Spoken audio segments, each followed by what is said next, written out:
तो चलिए अब पढ़ते हैं राइबोसोम के बारे में। ठीक है, राइबोसोम के बारे में मैंने आपको क्या बताया था, जो सबसे पहले आपको बात बताया कहाँ बनता है ये सिंथेसिस, कहाँ होती है इसकी, न्यूक्लियोलस। न्यूक्लियस के अंदर भी जो न्यूक्लियस होता है उसको न्यूक्लियोलस कहते हैं, उसी के अंदर इसकी सिंथेसिस होती है, वहीं बनता है ये, या फिर उसकी असेंबली वहीं पर होती है। ठीक है, तो देख लेते हैं क्या, millions of ribosomes in a single cell, यानी कि अगर आपकी एक सिंगल सेल है तो उसके अंदर कितने होंगे, ये मिलियंस होंगे। ठीक है, मिलियंस ऑफ राइबोसोम्स होंगे एक सेल के अंदर। दूसरा पॉइंट है आपका, ये होता है आपका मेम्ब्रेनलेस। कैसा होता है ये, मेम्ब्रेनलेस है, इसीलिए इसको सेल ऑर्गेनेली में काउंट नहीं किया जाता है, सेल ऑर्गेनेली इसको नहीं बोला जाता है। ठीक है, सेल ऑर्गेनेली किसको बोला जाएगा, जो केवल मेम्ब्रेन बाउंड स्ट्रक्चर्स होंगे उन्हीं को आप सेल ऑर्गेनेली बोलेंगे, इसीलिए hence not considered as cell organelle. ठीक है, अच्छा उसके बाद आता है टाइप्स ऑफ राइबोसोम, कितने प्रकार के होते हैं आपके ribosomes, how much types of ribosome. तो दो टाइप के होते हैं मेनली, 70S और 80S। अच्छा, जो 70S वाला है वो कहाँ पाया जाता है आपका, प्रोकैरियोट्स में। ठीक है, कहाँ, प्रोकैरियोट्स में। और जो आपका 80S वाला है वो कहाँ पाया जाता है, यूकैरियोट्स में। हम लोग कौन है, प्लांट क्या है, यूकैरियोट्स, मैक्सिमम क्या है, यूकैरियोट्स। ठीक है, चलिए अच्छा अब आप सोच रहे होंगे ये S क्या है इसमें। ठीक है, S स्टैंड करता है स्वेटबर्ग यूनिट। ठीक है, इन्होंने यूनिट दी थी उसके हिसाब से। अच्छा ये यूनिट कैसे डिसाइड होती है, बहुत अंदर की बात बता रहा हूं आपको, सिलेबस में है नहीं आपके। जब आपने देखा होगा लेबोरेटरी में आपका ब्लड सैंपल लेकर जाते हैं, ठीक है, तो वो उसमें डालकर और उसे तरीके से क्या बोलते हैं उसको, सेडिमेंटेशन। ठीक है, तो ये यूनिट वहीं से डिसाइड होती है। ये जो जितनी जल्दी जितना भारी होगा उतनी जल्दी क्या होगा, वो बैठ जाएगा, सेटल हो जाएगा नीचे। तो उसी हिसाब से ये एस यूनिट जो रखी गई है वहीं से आपकी रखी गई है। ठीक है, चलिए उसके बाद आता है अगला पॉइंट, दे सिंथेसाइज्ड इन न्यूक्लियोलस, जो कि मैं आपको पहले ही बता चुका हूं। कहां बनते हैं ये राइबोसोम्स आपके, न्यूक्लियोलस में। न्यूक्लियोलस कहां है, आपका न्यूक्लियस के भी अंदर। क्या न्यूक्लियोलस में मेम्ब्रेन होती है, नहीं।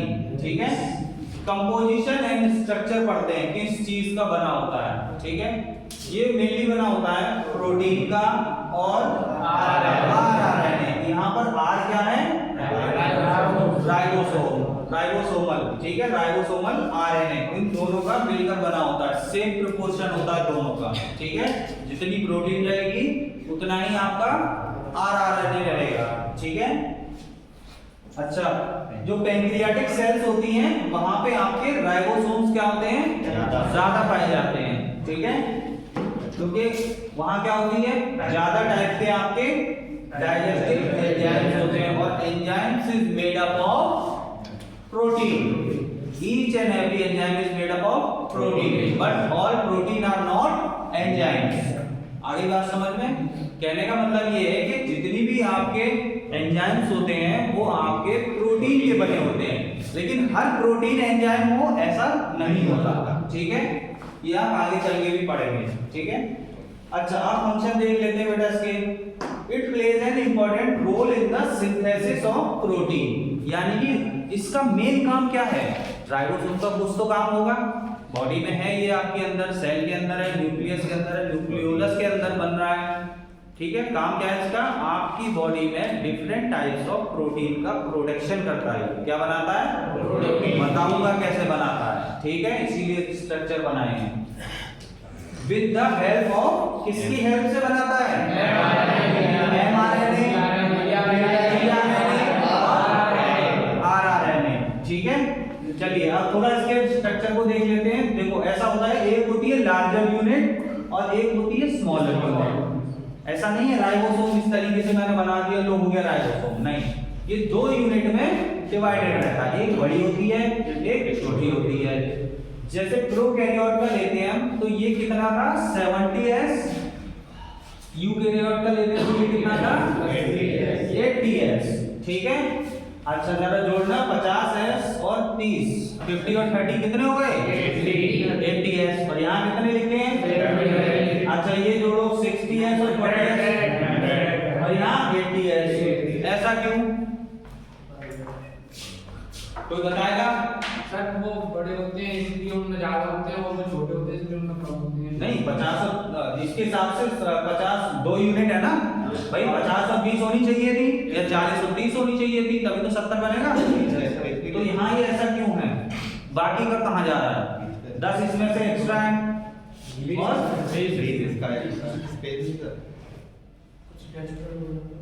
अब मैं बताता हूँ आपको। ठीक, ये मार्कर है आपका, इसकी लंबाई नाप ली आपने, अब इसकी नापो और इसकी नापो, बड़ी निकलेगी छोटी, सेम यही हो रहा है, ठीक है। ये लार्जर यूनिट है, ये स्मॉलर यूनिट है, ठीक है। तो क्या हुआ, ये दोनों मिलके क्या बना लेती हैं 70s। जो 10 का डिफरेंस और 20 का डिफरेंस आ रहा है वो आपका इसी में मर्ज हो गया, आगे बात समझ में, ठीक है। तो कंफ्यूज नहीं होना है, 50s 30s 70s वाले की हो जाएगी यूकैरियोट की, और प्रोकैरियोट की, यूकैरियोटिक की 80s है, तो 60 40 20 इधर से हो जाएगा, एडजस्ट हो जाएगी उसमें, ठीक है। अच्छा आप देखते हैं, देखो ये अंदर का स्ट्रक्चर बना रखा है इस तरीके का, ठीक है। अब इसमें ऊपर वाला जो है वो है ट्रांसफर आरएनए, क्या है ट्रांसफर्स आरएनए, और ये मैसेंजर आरएनए, ठीक, और ये राइबोसोमल आरएनए, ठीक। अब ये जो ऊपर वाली सब यूनिट होती है इसमें 3 साइट होती हैं आपकी, कितनी 3, A P E, short form में लिख दिया है। ए का मतलब होता है एक्सेप्टर साइट, एक्सेप्ट करेगी जहां से सबसे पहला, ठीक। दूसरी होती है पेप्टाइडल साइट, कौन सी हाँ। तीसरा होता है आपका एग्जिट साइट, यानी कि ये काम यहां से एक्सेप्ट हुआ और यहां से एग्जिट हो गया। देखते हैं कैसे, ये होता है आपका मैसेंजर आरएनए, ये आपका निकल के आता है, कहीं से आ रहा है मान लो, ठीक है, कहां मैसेज लेकर आ गया, क्या लेकर आ गया मैसेज, कि हमें कौन सी प्रोटीन चाहिए, आगे बात समझ में, कौन सी प्रोटीन हमें बनानी है, ये मैसेज लेकर आता है कि आपको ये प्रोटीन बनानी है, ठीक। मान लो इस तरीके से दिया होता है, ठीक है। ये आप आगे चल के प्रोटीन सिंथेसिस पढ़ेंगे तो वहां पे डीप में अच्छे से पढ़ाया जाएगा, बस इतना समझ लीजिए। ये इसके पास कोड है, ये लेकर आ रहा है कि मुझे ये प्रोटीन बनानी है, मैसेंजर आरएनए लेके आया है, यहाँ लगी हुई है, ठीक है। अब क्या होगा कि ट्रांसफर आरएनए ये क्या करेगा, पकड़ पकड़ के लाएगा आपके इसको, प्रोटीन किसकी बनी हुई होती है, प्रोटीन को तोड़ते हैं तो सबसे लास्ट में क्या मिलता है, अमीनो एसिड मिलते हैं नहीं मिलते हैं। तो प्रोटीन बनानी है तो क्या पकड़ के लाएगा ये अमीनो एसिड, तो अमीनो एसिड्स को पकड़ पकड़ के लाएगा इस तरीके से, जैसे एक यहाँ पर ले आया ये, ठीक है। कौन सी साइड पे जाएगा, एक्सेप्टर साइड पे, ठीक है। उसके बाद अच्छा अमीनो एसिड की अगर आप चेन बना रहे हो तो उनके बीच में कौन सा बॉन्ड आता है, वो आता है पेप्टाइडल बॉन्ड, ठीक है, पॉलीपेप्टाइड बॉन्ड, ठीक है। आ रही बात समझ में, ठीक है। तो ये बॉन्ड यहां से लग जाएगा, ठीक है। तीसरा होता है आपकी एग्जिट साइड, ठीक है, यहां से क्या हो जाता है, यहां से वो क्लोज हो जाती है आपकी, ठीक है। तो एक देखो ये इस तरीके से यहां लगा है, यहां लगा है, उसके बाद क्या हुआ, पहला नंबर वाला यहां गया अमीनो एसिड, दूसरा नंबर वाला यहां गया, ऐसे ही ये चेन चलती चली जाएगी इस तरीके से, आगे बात समझ में। इसी से क्या बन जाएगी, पॉलीपेप्टाइड चेन, और ये आगे चल के क्या बना लेगी, प्रोटीन बना लेगी, ठीक है। तो ये था आपका पूरा लेक्चर राइबोसोम के ऊपर, ठीक है।